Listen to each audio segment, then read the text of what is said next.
আসসালামু আলাইকুম, কেমন আছেন সবাই? সবাইকে আবারও স্বাগতম আমার ইউটিউব চ্যানেল টিসি সোহান। আজকে আমি আপনাদের দেখাতে চলেছি সাধারণ এক ছবিকে কোট টাই পরিয়ে প্রফেশনাল করে তুলবেন অফিসিয়াল ছবি। আমরা প্রথমেই ফটোশপে চলে যাই, গিয়ে আমি ফটোশপে ঠিক করে নিচ্ছি। এখন আমি আমার ডেস্কটপ থেকে লোকেশন থেকে ছবিটি সিলেক্ট করে নিচ্ছি, যে ছবিটা আমি বাছাই করেছি এডিট করার জন্য। আমার এডিট করার জন্য যে ছবিটি বাছাই করেছি সেটা আমি ফটোশপে নিয়ে এসেছি।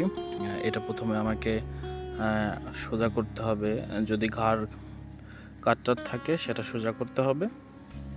এবং আমি চলে যাচ্ছি যেখানে আমার কোট ড্রেস শার্ট রাখা আছে, আমি উপরের এই কোটটি নিয়ে আমি ছবিটি সেট করব।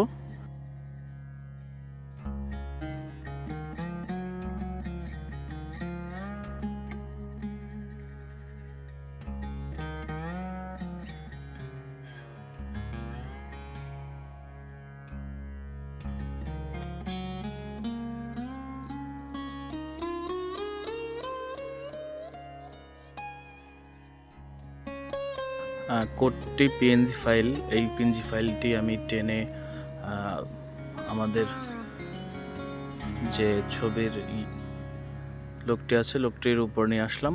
আমি ভালো করে মাপটা নিচ্ছি, যে আমরা কন্ট্রোল টি চেপে, কিবোর্ডে কন্ট্রোল টি চেপে একদম সাইজ অনুসারে নেব। গলার মাপটা নিয়ে গলার সাথে মিল করব। এটা নিলেই একদম যখন মিল খাবে তখন আমরা এটা সেট আপ করবো। এইভাবে আমরা গলাটা মিল রেখে বডিটা সেট আপ করবো এবং জুম করে দেখে নেব যে আশেপাশে কোথাও ফাঁকা আছে কি না। কারণ গলাটা ভালো করে সেট না হলে ছবিটি মনে হবে যে লাগানো ছবি, এর জন্য ভালো লাগবে না। আর যদি আপনি গলা একদম সেট করেন তাহলে প্রফেশনাল একটা লুক চলে আসবে। তখন আমরা কর্ভ টুল দিয়ে কেটে, পেন টুল দিয়ে কেটে ব্যাকগ্রাউন্ড আলাদা করব। ব্যাকগ্রাউন্ড আলাদা করে ব্যাকগ্রাউন্ডটা সাদা দিলে প্রফেশনাল লুক চলে আসবে, অফিসিয়াল চলে আসলে আমাদের একদম ছবি কমপ্লিট হয়ে যাবে।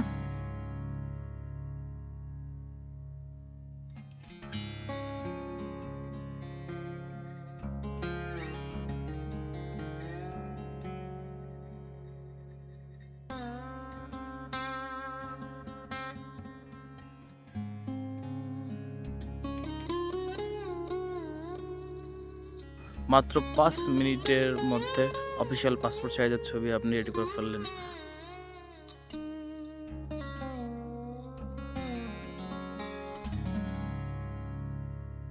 ভিডিওটি ভালো লাগলে লাইক করবেন, কমেন্ট করবেন এবং শেয়ার করবেন এবং আমার চ্যানেলটি সাবস্ক্রাইব করে আমার সঙ্গে থাকবেন।